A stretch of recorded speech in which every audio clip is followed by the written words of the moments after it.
ប្រឹងទៅសល់តែ2អាទិត្យទៀតប្រឡងហើយយកពេលទៅដើរលេងឲ្យសบายលំហែខួរក្បាលខ្លះទៅបានរៀនចូលចំអានេះធ្លាក់បាក់ដប់ហើយនៅមានមុខមករៀនទៀតអត់ចេះខ្មាស់គេសោះមើលពួកអញមើលសុកចិត្តដេកផ្ទះវិញសួរតាមត្រង់ឯងមករៀននឹងអត់ខ្មាស់គេទេម៉ែប្រាប់ប្រមាណដងហើយថាឲ្យឈប់តាក់ទងជាមួយអាបុតទីនមិនក៏ឯងរឹងក្បាលមិនចេះស្ដាប់គ្នាសោះអញ្ចឹងគាត់មានធ្វើអីខុសម៉ែគ្រាន់តែប្រឡងធ្លេម៉ែដឹងហើយគាត់ត្រូវធ្វើការផងរៀនផងរកតែពេលសម្រាប់គ្មានម៉ែចង់ឲ្យកូនល្អរឿងកំឡោះធ្លាក់បាក់ដុំ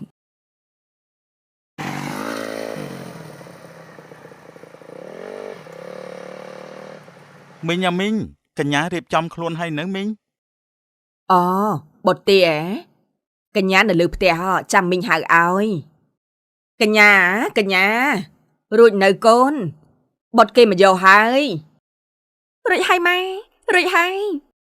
យីកូននេះវៃអត់មានមើលម៉ោងសោះត្មងខ្ញុំជម្រាបលាម៉ែជម្រាបលាមីងខ្ញុំទៅសិនហើយសុខសប្បាយតាមផ្លូវក្មួយជិះម៉ូតូស្រួលបួលណា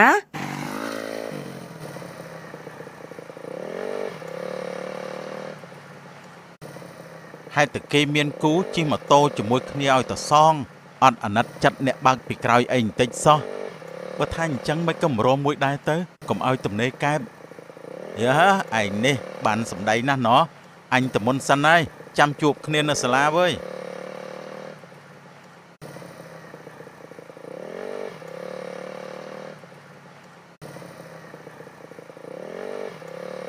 នៅសាលាក្នុងថ្នាក់បុណ្យ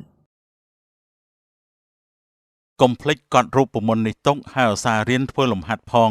សល់តែ2អាទិត្យទៀតដល់ថ្ងៃប្រឡងបាក់ដប់ហើយគ្រូសង្ឃឹមថាប្អូននឹងធ្វើបានល្អគ្រប់គ្នាណាចាលោកគ្រូ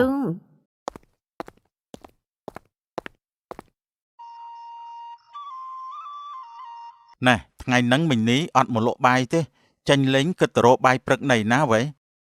ទៅហូបនៅតូបពូមួយក្បែរតូបគាត់ហ្មងទៅលឺថាពូហ្នឹងក៏គាត់ធ្វើឆ្ងាញ់ដែរស្ដាយណាស់អញថារកទៅសាកបាយពងទាខកន្លែងគាត់ឥឡូវអត់បានសាកដដែលនៅកន្លែងហូបបាយអញយល់មេរៀនគ្រូដាក់ឲ្យមុននឹងអត់អញមើលយ៉ាងម៉េចក៏មើលមិនយល់ដែរមិនដឹងជាចម្លើយបានមកពីណាទេវ៉េលំហាត់នឹងគ្រូគាត់បង្រៀនម៉ោងគួររួចហើយតែមកពីអាទិត្យមុនហើយអត់បានទៅរៀនទៅតាមគេមិនទាន់អញ្ចឹងបងឯងកាត់អីបានអត់ទៅរៀនគួរប្រយ័ត្នប្រឡងធ្លាក់ណា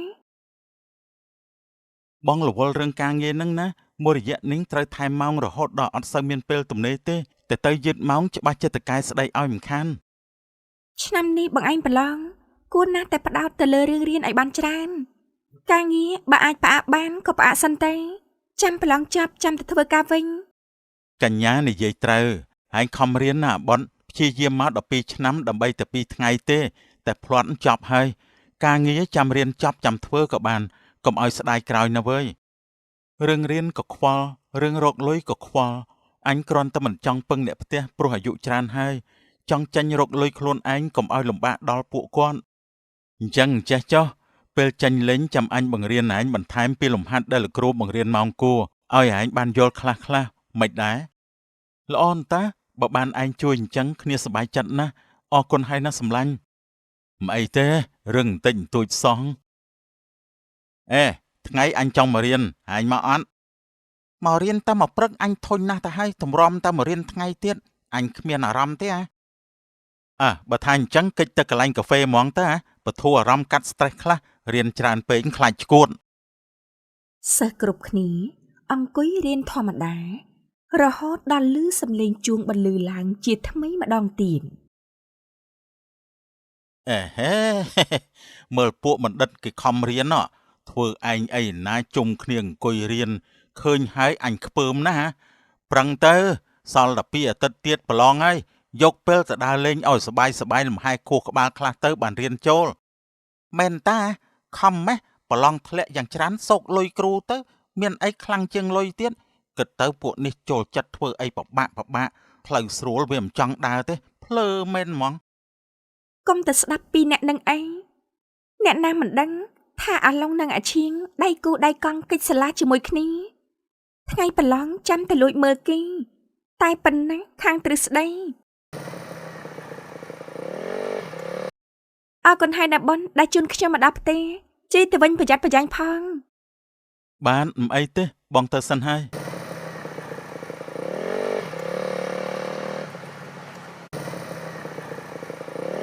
ល្ងាចឡើងនៅក្នុងម៉ាតលក់ទំនិញម៉ោងប្រហែលហើយបានទៅមកធ្វើការនឹងប៉ុនឯងមិនចេះមើលម៉ោងទេហ៎មកយឺតរាល់តែថ្ងៃដឹងម៉ោងចេញម៉ោងចូលអត់ហ្នឹងសំទោសលោកតកែមកពីខ្ញុំជាប់ទៅរៀនគោលបន្ថែមពេលចេញពីរៀនទៅមកយឺតបែបនេះ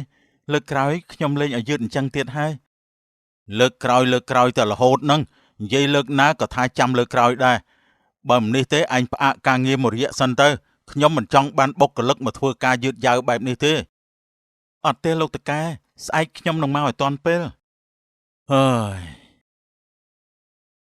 បតមកជួយរៀបចំអីវ៉ាន់ក្នុងស្តុកបន្តិចមកយកបជីមកផងបាទបងបាទខ្ញុំទៅហើយនៅក្នុងឃ្លាំងដាក់ទំនិញយប់ហើយមកបត់ទៅផ្ទះសម្រាប់សិនទៅស្អែកចាំមករៀបទៀតក៏មិនអីដែរដល់ម៉ោងសម្រាប់ហើយគេទៅផ្ទះឡើងស្ងាត់ឈឹងហើយឯងនៅធ្វើអីទៀតខ្ញុំបង្ហាយការងារឲ្យចប់សិនបងចិត្តរួចហើយបងឯងទៅផ្ទះមុនចុះអញ្ចឹងបងទៅហើយណាកុំភ្លេចចាក់សោបិទភ្លើងបិទអីផងបាទបងនៅបន្ទប់បនម៉ោង10បាត់ទៅហើយមើលមេរៀនមិនទាន់ទៅបើមិនមើលមិនកើតទេថ្ងៃប្រឡងកាន់តែខិតចិត្តមកដល់ហើយអាបតអើអាបនគិតមិនទៅនេះត្រនិចនីលេកាចេះតែវិលទៅមុខកម្លាំងកាន់តែថយចុះព្រោះតែហត់នឿយនឹងការងាររកតែពេលសម្រាកគ្មានមិនយូរប៉ុន្មានគេក៏លងលក់លើតុបាត់ទៅម៉ោងប្រហែលចេះម៉ោង7ចប់ហើយខ្ញុំចប់ហើយទៅរៀនយឺតមិនខានទេ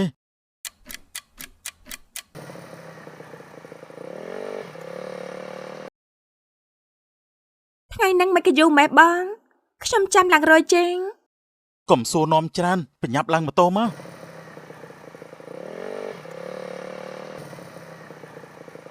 នៅមុខថ្នាក់រៀនបានហើយនាំគ្នាចូលថ្នាក់ថ្ងៃក្រោយក៏មកយឺតទៀតឲ្យសោះឡុងនឹងឈៀងគេទៅណាមិនឃើញមករៀនអញ្ចឹងថ្ងៃហ្នឹងឆៃមានដឹងពួកគេទៅណាអន់ប្រហែលជានៅតូបកាហ្វេហើយអ្នកគ្រូពីរនាក់នឹងគេឧស្សាហ៍កិច្ចម៉ោងណាយីមិនគិតខំប្រឹងរៀនសោះចិត្តដល់ថ្ងៃប្រឡងនាំគ្នាទៅតូបកាហ្វេធ្វើមិនដឹងបនឡើងមកធ្វើលំហាត់លើក្តារខៀនអ្នកគ្រូខ្ញុំអត់ចេះធ្វើលំហាត់នេះទេលំហាត់ងាយប៉ុណ្ណឹងហើយនៅធ្វើមិនបានទីនចូលតុទៅចាំមើលមិត្តឯងគេឡើងធ្វើ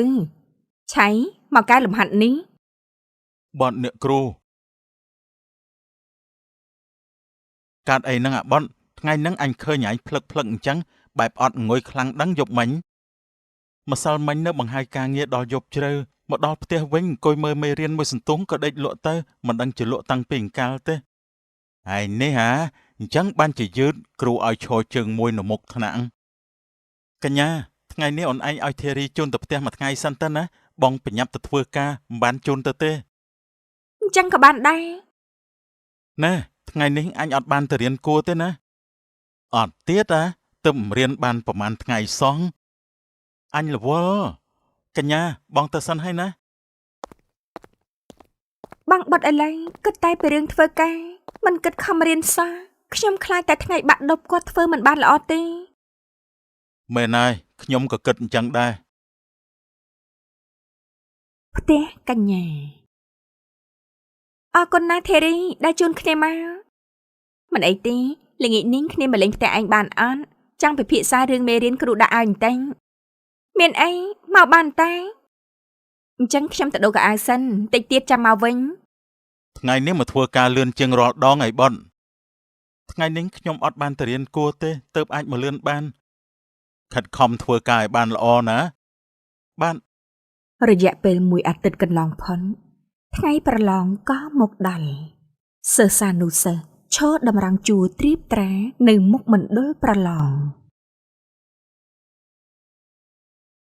វិញ្ញាសាអីក៏ពិបាកម្ម៉េះចេញសុទ្ធតែលំហាត់អត់បានរៀនធ្វើមិនទៅ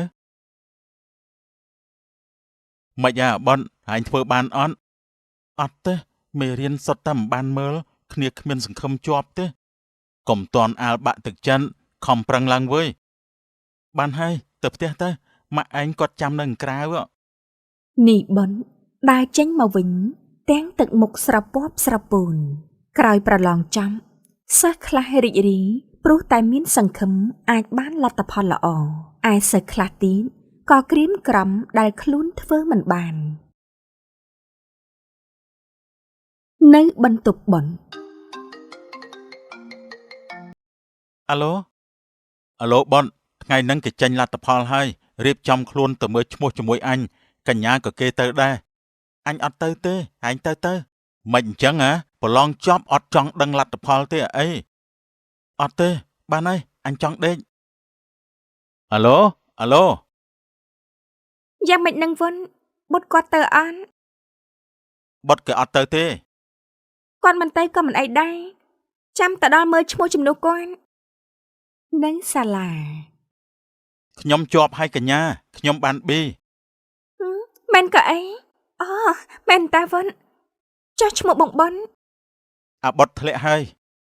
អាណាខ្ញុំមើលបន្តិចមើលហ៎បងបត់ធ្លាក់ផ្ទះកញ្ញាយ៉ាងម៉េចហើយកូនមកពីមើលឈ្មោះឲ្យបត់វិញដូចជាមិនសប្បាយចិត្តសោះអញ្ចឹងគាត់ប្រឡងធ្លាក់ហើយម៉ែហាអាបត់ប្រឡងធ្លាក់បាក់ដុំចាឈប់សិនកញ្ញាម៉ែមានរឿងចង់និយាយជាមួយបន្តិចមានរឿងអីម៉ែនិយាយមកគឺម៉ែចង់ឲ្យឯងឈប់តាក់ទងជាមួយបុតទីនមិនចឹងម៉ែពួកខ្ញុំស្រឡាញ់គ្នាមកយូរហើយមិនក៏ម៉ែមកបំបែកពួកខ្ញុំអីពេលនេះខ្ញុំមិនព្រមជាដាច់ខាតឯងត្រូវតែស្ដាប់ម៉ែទៅស្រឡាញ់វាធ្វើអីប្រឡងបាក់ដប់ធ្លាក់អញ្ចឹងអនាគតទៅរំពឹងធ្វើការស្អីមុខមាត់ឯងស្អាតប៉ុណ្ណេះដែរមិនខ្វះទេអ្នកចង់បានឯងកុំទៅដល់ស្រឡាញ់វាទៀតអត់ទេម៉ែខ្ញុំមិនព្រមបែកពីបងបុតទេទោះយ៉ាងណាក៏ខ្ញុំនៅតែស្រឡាញ់គាត់ដែរកញ្ញាស្អែកឡើងមុខផ្ទះកញ្ញាឈប់សិនបនបាទមីងហើយខ្ញុំមានការអី ចាប់ពីស្អែកទៅមិនបាច់មកយកកញ្ញាទៀតទេមិនអញ្ចឹងមីងមិនចង់ឲ្យកញ្ញាតាក់ទងជាមួយមនុស្សប្រឡងធ្លាក់បាក់ដប់ដូចជាឯងទេលឺដល់ណាខ្មាស់គេដល់នោះម៉ែមិនអីទេមីងចាំខ្ញុំឲ្យធីរីមកយកជំនួសក៏បានដែរល្អហើយដែលឯងយល់មុខខ្លាំងទ្វារសាលាល្ងាចឲ្យធីរីជន់ទៅផ្ទះវិញទៅបងអត់បានមកយកទេកុំស្ដាប់ម៉ែអូនអីគាត់អារម្មណ៍មិនល្អទៅនិយាយបែបនេះបងកុំខឹងគាត់បងអត់បានខឹងទេអូនកុំប្រកែកស្ដាប់តាមម្ដាយទៅ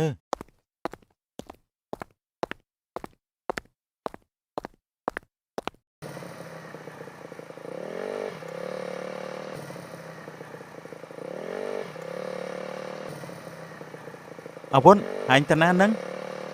អូគ្នាទៅរៀនបន្តនៅភ្នំពេញអញទៅមកពីជូនកញ្ញាទៅសាលាមែនទេហ្នឹងហើយអញលុយមែនណាប្រឡងជាប់បានទៅរៀននៅភ្នំពេញមិនដូចគ្នាសោះកុំតន់អាលអស់សង្ឃឹមហើយនៅអាចប្រឡងឆ្នាំក្រោយម្ដងទៀតអន្តាស៊ូណាគ្នាទៅហើយបញ្ញាំមិនបាននៅនិយាយយូរទេសុខសប្បាយតាមផ្លូវ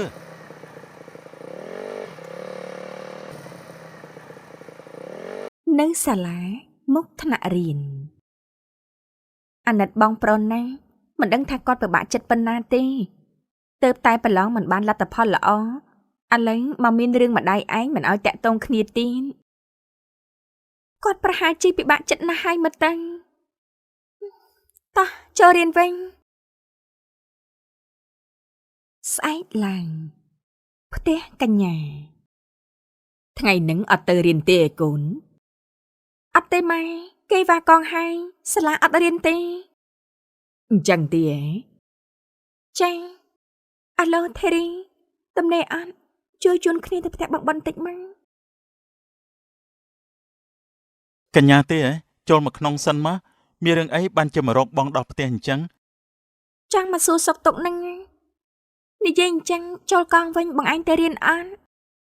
បងអត់ទៅទេខ្មាស់គេណាស់រៀនមក12ឆ្នាំនឹងគេដែរតែប្រឡងមិនជាប់ កុំគិតអញ្ចឹងបរាជ័យលើកទី1ចាត់ទុកជាប័ណ្ណពិសោធន៍បងត្រូវតែក្រោកឈរដើរទៅមុខបន្តទៀតខ្លាចខ្មាស់គេតែមិនខ្លាចគ្មានឱកាសចាប់ផ្ដើមជាថ្មីទេឯង បងមិនទៅទេយកពេលធ្វើការវិញ បងអាចធ្វើវាបានខ្ញុំជឿលើបងត្រឡប់ទៅរៀនវិញទៅណា អញ្ចឹងក៏បានដែរចូលកងវិញបងនឹងទៅ ឲ្យតែច្បាស់សន្យាជាមួយខ្ញុំហាមកុហក អត់កុហកទេអូនជាបេះដូងរបស់បងមិនអាចកុហកបេះដូងខ្លួនឯងបានទេ ណែកុំផ្អែមពេកអាសូវខ្ញុំផង សុំទោសខ្ញុំគ្មានចេតនាទេកញ្ញាថ្ងៃនេះបងទំនេរចង់ទៅណាអត់ អត់ទេបងឯងយកពេលសម្រាប់វ៉ាកងនេះទៅមើលមេរៀនខ្លះទៅទម្រាំទៅចូលកងវិញយ៉ាងហោចណាស់ក៏ចេះបានខ្លះដែរ បាននៅនាងម្ចាស់ យប់ឡើងឆ្លៀតពេលទំនេរនីបនខិតខំរៀនរហូតតតែដល់ថ្ងៃបើកបវេសនកាលថ្មីចូលមកដល់មុខខ្លោងទ្វារសាលា អាបុតអន្តាចំអានេះធ្លាក់បាក់ដប់ហើយនៅមានមុខមករៀនទៀតអត់ចេះខ្មាស់គេសោះមើលពួកអញមើលសុកចិត្តដេកផ្ទះវិញសួរតាមត្រង់ឯងមករៀននឹងអត់ខ្មាស់គេទេ នេះកុំមកឌៀមដាមឲ្យបងបុតណាគាត់ប្រឡងធ្លាក់ព្រោះតែជាប់រវល់នឹងការងារត្រូវរៀនផងធ្វើការផងគ្មានពេលបានរៀនដិតដល់មិនដូចអ្នកខ្លះប្រឡងធ្លាក់ព្រោះកិច្ចសាលា ថាឲ្យណាហ្នឹង គឺថាឲ្យពីអ្នកឯងបានហើយកុំទៅឆ្លោះជាមួយអីឥតប្រយោជន៍ធ្វើមកអីអញ្ចឹងនៅអន់ចិត្តរឿងមុននឹងមែន អត់ទេមានណា គ្រប់យ៉ាងសត្វអាចចាប់ផ្ដើមជាថ្មីកុំទៅគិតច្រើនអីស្ដាប់គ្រូបញ្យលមេរៀនណា បងដូចជាអត់សូវយល់ពីលំហាត់ទី2នេះសោះកញ្ញាឯងយល់អត់ យល់តែចេញពីនេះទៅផ្ទះខ្ញុំទៅចាំខ្ញុំជួយបង្រៀន មិនកើតទេដឹង អត់អីទេម៉ែខ្ញុំគាត់អត់នៅផ្ទះទេអញ្ចឹងបងអាចទៅផ្ទះខ្ញុំបាន ក៏បានដែរ កន្លែងនេះតើតែប្រើរូបមន្តទៅដោះស្រាយចេញ អូប្រើរូបមន្តអញ្ចឹងសោះបានជាបងមិនយល់ព្រោះភ្លេចរូបមន្តបាន ចង់កណនីលំហាត់គឺទៀមទាឲ្យចាំរូបមន្តទៅធ្វើបាន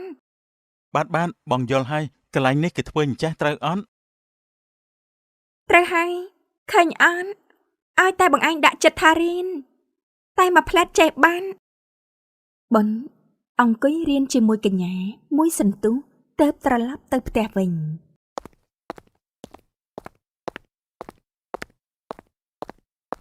ម៉ែឯងមកផ្ទះយើងធ្វើអីអាបុន ខ្ញុំមករៀនជាមួយកញ្ញាបើអញ្ចឹងខ្ញុំលាទៅវិញហើយមីង កញ្ញាម៉ែមានរឿងនិយាយជាមួយឯងបន្តិចនេះបុនលោបដើរត្រឡប់មកវិញឈរមុខទ្វារដែលបិទចិនចាំស្ដាប់កញ្ញានិងម្ដាយនិយាយគ្នាម៉ែប្រាប់ប្រមាណដងហើយថាឲ្យឈប់តាក់ទងជាមួយអាបុតទីនមិនក៏ឯងរឹងក្បាលមិនចេះស្ដាប់គ្នាសោះអញ្ចឹងគាត់មានធ្វើអីខុសម៉ែគ្រាន់តែប្រឡងធ្លាក់ម៉ែដឹងហើយគាត់ត្រូវធ្វើការផងរៀនផង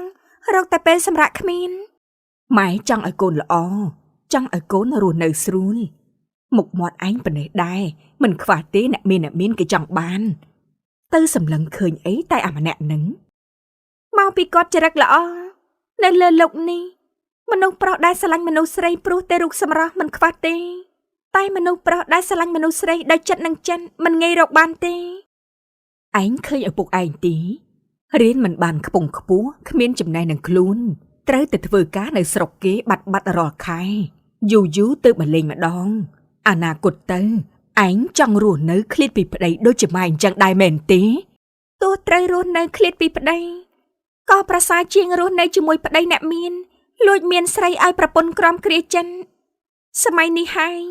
ម៉ែកំប្រើផ្នែកគំនិតទុំទាវមកប្រដៅកូនចៅទៀតអី យ៉ាងណាក៏ខ្ញុំមិនបាយពីបងបុតដែរនេះបុន លឺហើយឈឺអួលក្នុងចិនត្បិតអីម្ដាយគេបំបែកខ្លួនចេញពីសង្សារបណ្ដូលចិត្តដែលស្ម័គ្រស្មោះជាមួយគ្នាមកជាច្រើនឆ្នាំធ្វើមកអីចឹងថ្ងៃហ្នឹង